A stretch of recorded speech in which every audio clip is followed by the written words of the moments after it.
जय हिंद दोस्तों, स्वागत है आपका हमारे YouTube channel BN Singh classes में। हम लोग जो बात कर रहे थे फंडामेंटल राइट्स की, ठीक है। अभी तक आर्टिकल 32 तक हो चुका है। अब आर्टिकल 32 हम लोग बात कर रहे हैं। देखिए, आर्टिकल 32 का जो क्लॉज 2 है उसमें 5 प्रकार के रीट की बात की गई है, ठीक है। उन 5 जो रीट हैं उन रीट को हम लोग आज लोग एक एक करके पढ़ेंगे। आज हम लोग बात करेंगे हेबस कॉर्पस की, ठीक है। तो हेबस कॉर्पस पढ़ने के लिए, हेबस कॉर्पस का हिंदी में होता है बंदी प्रत्यक्षीकरण, ठीक है।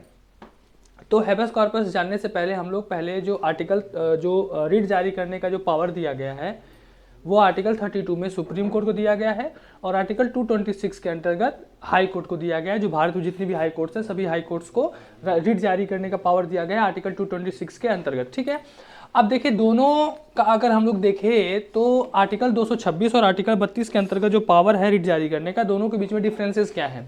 तो सबसे पहला जो है कि अगर सुप्रीम कोर्ट के पास जो पावर है 32 के अंतर्गत रीट जारी करने का, ये सिर्फ ओरिजिनल जुरिडिक्शन, यानी कि ये सिर्फ अगर कोई फंडामेंटल राइट का अगर वायलेशन हो, फंडामेंटल राइट अगर किसी के वायलेट हो रहे हो पूरे, ठीक है, तो वो इन मामलों में सुप्रीम कोर्ट के पास आर्टिकल 32 के अंतर्गत जा सकता है और इन 5 रीट में से कोई भी रीट जो सुप्रीम कोर्ट जैसा समझेगी वैसा वो जारी कर सकती है। यानी कि अगर हमारे फंडामेंटल राइट का वायलेशन हो रहा है तो आर्टिकल 32 के अंतर्गत सुप्रीम कोर्ट में हम लोग जा सकते हैं। बट जो आर्टिकल 26 के अंतर्गत जो हाई कोर्ट का जो जुरिडिक्शन है, हाई कोर्ट के पास जो पावर है वो फंडामेंटल राइट के अलावा भी अदर पर्पस के लिए भी वो रीट जारी कर सकता है। यानी कि अगर हम इस मामले में देखें कि कितने टाइप्स के, कितने मतलब मामलों के अंतर्गत वो अपने रीट जारी कर सकते हैं, तो सुप्रीम कोर्ट के पास सिर्फ फंडामेंटल राइट्स हैं, जबकि हाई कोर्ट के पास अदर पर्पस के अनुसार, यानी देखें तो सुप्रीम फंडामेंटल राइट को छोड़ के और भी बहुत सारे ऐसी चीज़ें होती हैं, जैसे मैरिज हो गया, डाइवोर्स हो गया, ऐसे बहुत सारे मैटर्स होते हैं जो जिसके अंतर्गत तो रीट जारी कर सकते हैं, यानी कि पावर उसके पास ज़्यादा है।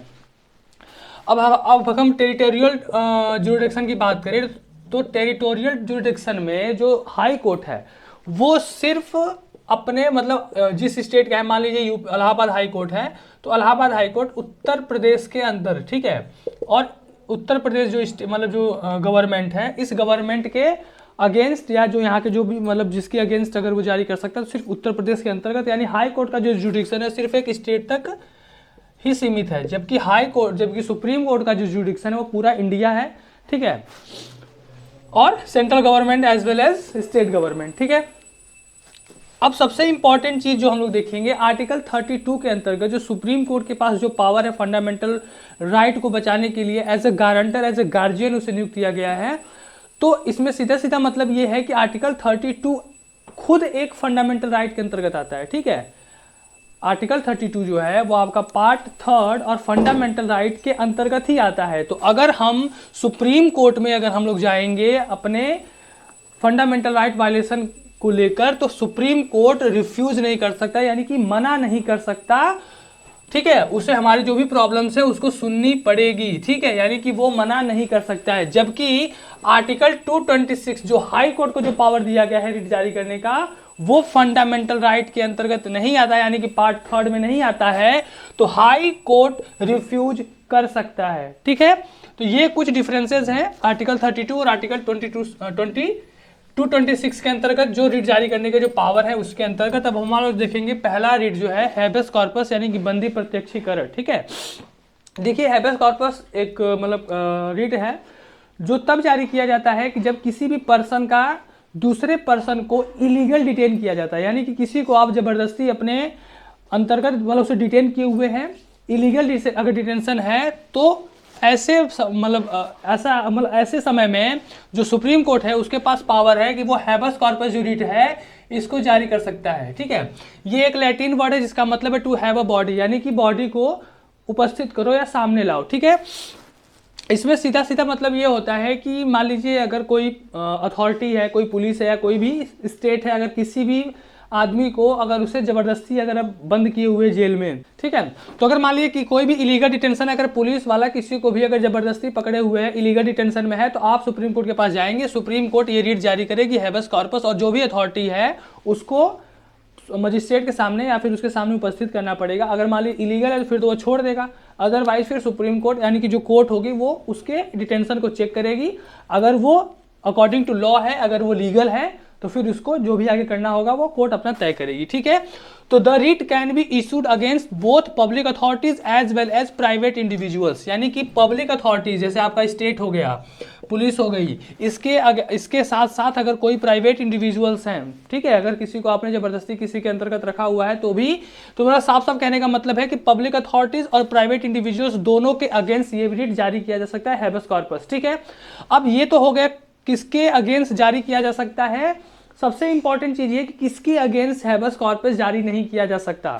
तो पहला है डिटेंशन इज लॉफुल, अगर किसी की गिरफ्तारी अगर कानूनी है, युक्तियुक्त है, मतलब रीजनेबल बेसिस पर है, जो कि आपने जो डिटेंशन लॉ है, डिटेंशन लॉ जैसे मान लीजिए यूएपीए हो गया, ठीक है, एनएसए हो गया, बहुत सारे डिटेंशन लॉ होते हैं, अगर उस लॉ के अकॉर्डिंग अगर किसी की गिरफ्तारी की गई है तो फिर उसके अगेंस्ट जो ये आपका हैबेस कॉर्पस है ये रिट जारी नहीं किया जा सकता। दूसरा है the proceeding is for contempt of a legislature और अ कोर्ट, यानी कि अगर किसी को इसलिए बंद किया गया है क्योंकि वो कंटेम्प्ट ऑफ, यानी कि मानहानि किया हुआ है लेजिस्लेचर का या फिर कोर्ट का, ठीक है। और तीसरा है a detention is by a competent court, ठीक है, यानी कि जो सक्षम न्यायालय है, सक्षम न्यायालय का मतलब मान लीजिए अगर किसी ने कोई कृत्य किया हुआ है और किसी सक्षम न्यायालय ने उसको सजा दी हुई है तो आप उस सजा के खिलाफ हैबेस कॉर्पस रिट जारी नहीं करवा सकते, क्योंकि एक कंटेम्प्ट कोर्ट ने, सक्षम न्यायालय ने आपको डिटेंशन दिया हुआ है, ठीक है। और चौथा है detention is outside the जुडिक्शन of the court, यानी कि अगर कोर्ट का जो जुडिक्शन से अगर बाहर का मामला है तो उसके खिलाफ जो हैबेस कॉर्पस रिट है वो जारी नहीं कर सकती। फॉर एग्जाम्पल अगर मान लीजिए किसी को महाराष्ट्र में अगर बंद किया हुआ है तो वहां पे आपके इलाहाबाद हाई कोर्ट का जो रिट है हैबेस कॉर्पस वो चलेगा नहीं, ठीक है। अब जैसे अगर मान लीजिए आउटसाइड इंडिया हो, भारत के बाहर का अगर कोई मामला हो तो वहाँ पे हमारे सुप्रीम कोर्ट का जुडिक्शन अगर नहीं है तो वहाँ पे ये रिट जारी नहीं किया जा सकता उसके अगेंस्ट। तो ये आपके मतलब रूल्स हैं जिसके अगेंस्ट जारी किया जा सकता है, किसके अगेंस्ट जारी नहीं किया जा सकता है। तो हैबेस कॉर्पस एक बहुत ही इंपॉर्टेंट आपका मतलब कह सकते हैं जो हमारे 5 रिट हैं उन 5 रिट में अगर सबसे इंपॉर्टेंट हम लोग कहें तो हैबेस कॉर्पस है, ठीक है। अब अगले वीडियो में हम लोग बात करेंगे मैंडेमस की। थैंक यू, जय हिंद। जय हिंद दोस्तों, स्वागत है आपका हमारे YouTube channel BN Singh classes में। हम लोग जो बात कर रहे हैं आर्टिकल 32 क्लॉज 2 जो रिट्स के बारे में हम लोग बात कर रहे थे। इसके पहले वाले वीडियो में हम लोगों ने बात की थी हैबेस कॉर्पस, बंदी, प्रत्यक्षाकरण, ठीक है। आज हम लोग बात करेंगे मैंडेमस, ठीक है, जो दूसरा रिट है मैंडेमस। इसका हिंदी अर्थ होता है परमादेश, ठीक है, हिंदी अर्थ होता है परमादेश। इसका लिटरली मीनिंग होता है वी कमांड, यानी कि हम आदेश करते हैं, ठीक है, हम आदेश देते हैं, मतलब एक तरह से ये एक ऑर्डर है, ठीक है। ये मतलब जो सुपीरियर कोर्ट है, सुपीरियर कोर्ट मतलब वही आर्टिकल 32 के अंतर्गत हाई कोर्ट, सुप्रीम कोर्ट, और आर्टिकल 226 के अंतर्गत हाई कोर्ट, ठीक है। जो पावर दिया गया है सुप्रीम कोर्ट को आर्टिकल 32 के अंतर्गत और हाई कोर्ट को दिया गया है आर्टिकल 226 के अंतर्गत रिट जारी करने का जो पावर है, ठीक है। तो आर्टिकल 32 के अंतर्गत सुप्रीम कोर्ट, जो सुपीरियर कोर्ट्स हैं भारत में 2, हाई कोर्ट और सुप्रीम कोर्ट, दोनों के पास पावर है रिट जारी करने का जो मैंडेमस है, यानी कि दोनों मतलब ये है जो रिट होता है इसका मतलब होता है कि हम आदेश करते हैं। अब ये आदेश क्या है, किसके लिए है, तो ये आदेश है कोर्ट के द्वारा टू पब्लिक ऑफिशियल्स, यानी कि जो आपके अधिकारी होते हैं, पब्लिक ऑफिशियल्स, पब्लिक बॉडी कोई भी हो, कॉरपोरेशन कोई निगम हो, इंफीरियर कोर्ट हो, ट्रिब्यूनल हो कोई, ठीक है, अधिकरण हो या फिर कोई सरकार हो, ठीक है।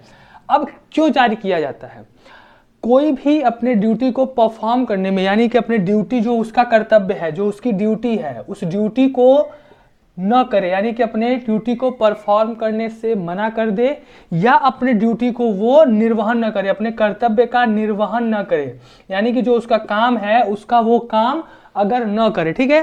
फॉर एग्जांपल मान लीजिए अगर हम किसी पुलिस ऑफिसर के पास जाते हैं, किसी थाने में जाते हैं, अगर वो हम उसे कोई एफआईआर दर्ज करवाने की बात करते हैं, अगर वो नहीं दर्ज करता है तो यानी कि उसकी ड्यूटी है कि वो एफआईआर दर्ज करना है उसको।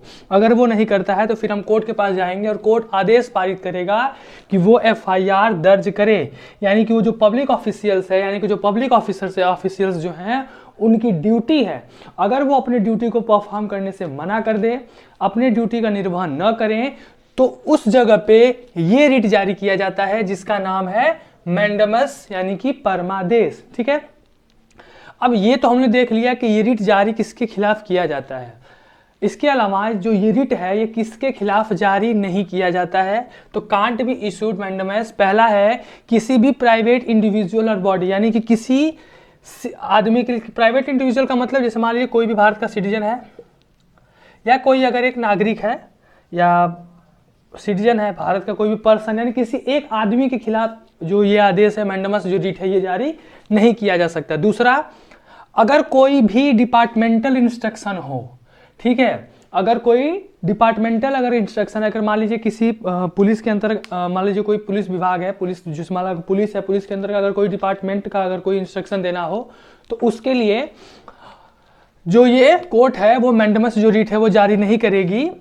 अगर कोई भी स्टैट्यूटरी, यानी कि अगर वो संवैधानिक जो आपकी जो रूल जो एक्ट होता है अगर उसके अंतर्गत अगर नहीं बनाया गया है तो उसके खिलाफ जो मैंडेमस जो आपका रिट है वो जारी नहीं किया जा सकता। तीसरा है duty is discretionary and not mandatory, ठीक है।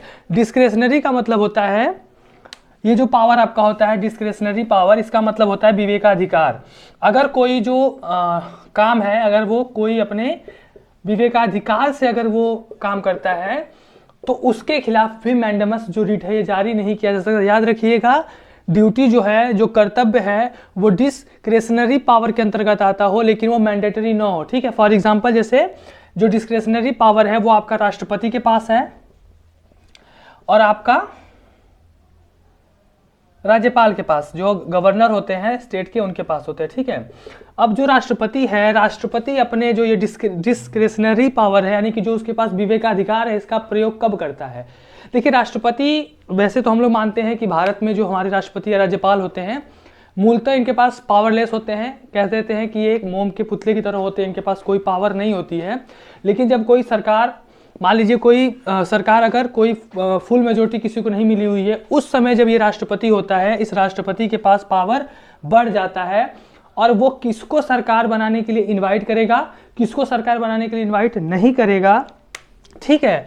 ये पूरा का पूरा जो राष्ट्रपति के पास राष्ट्रपति के विवेकाधिकार के अंतर्गत आता है। अब राष्ट्रपति का विवेकाधिकार है कि वो किसी को सरकार बनाने के लिए इनवाइट करे, इनवाइट न करे, ठीक है। तो ये इसका मतलब एक तरह कह सकते हैं तो राष्ट्रपति का विवेकाधिकार के अंतर्गत आता है। अब अगर मान लीजिए राष्ट्रपति किसी को इनवाइट करने के लिए नहीं, मतलब गवर्नमेंट फॉर्म करने के लिए नहीं इनवाइट करता है तो फिर हम कोर्ट में जाके ये नहीं कह सकते कि जो सुप्रीम कोर्ट है वो ये रिट जो है मैंडेमस है वो पारित करे और राष्ट्रपति को कहे कि वो किसी को सरकार बनाने के लिए इनवाइट, मतलब सरकार बनाने के लिए बुलाए। तो यानी कि वो जो राष्ट्रपति का जो विवेकाधिकार है, ठीक है, वो ड्यूटी जो है मतलब वो जो कर्तव्य है वो उसका विवेकाधिकार है, मैंडेटरी नहीं है, ठीक है। मतलब वो जारी नहीं करे ऐसा कोई मतलब उसके ऊपर मतलब ये रूल नहीं है कि उसको जारी करना ही है, तो इसके अगेंस्ट हम मैंडेमस पारित नहीं करवा सकते। तीसरा है अगेंस्ट द प्रेसिडेंट और स्टेट गवर्नर। साफ साफ लिखा गया है कि भारत के राष्ट्रपति और राज्यों के जो राज्यपाल हैं उनके खिलाफ जो मैंडेमस है, जो परमादेश है, ये रिट जारी नहीं किया जा सकता। और पांचवा है against the chief justice of high court. जो हाई कोर्ट के जो चीफ जस्टिस हैं अगर वो कोई जुडिशियल एक्टिविटी कर रहे हैं अगर कोई, तो उनके खिलाफ भी ये जो मैंडेमस है, जो परमादेश है, वो जारी नहीं किया जा सकता सुप्रीम कोर्ट के द्वारा। आर्टिकल 32 के अंतर्गत हाई कोर्ट के चीफ जस्टिस के खिलाफ भी ये पारित नहीं किया जा सकता अगर वो कोई जुडिशियल काम कर रहे हैं तो, ठीक है। याद रखिएगा, एडमिनिस्ट्रेटिव वर्क कर रहे हैं तब किया जा सकता है, जुडिशियल के अंतर्गत नहीं किया जा सकता क्योंकि वो उनके विवेकाधिकार के अंतर्गत आता है, ठीक है। तो याद रखिएगा जो मैंडेमस है वो तब जारी किया जाता है जब कोई भी अपना ड्यूटी परफॉर्म करने से मना कर दे या अपने ड्यूटी को निर्वहन न करे, तो ऐसे समय में हम जो रिट है परमादेश जो मैंडेमस है वो सुप्रीम कोर्ट आर्टिकल 32 के अंतर्गत जारी करता है, ठीक है। अगले वाले पार्ट में हम लोग बात करेंगे प्रोहिबिशन की। थैंक यू, जय हिंद।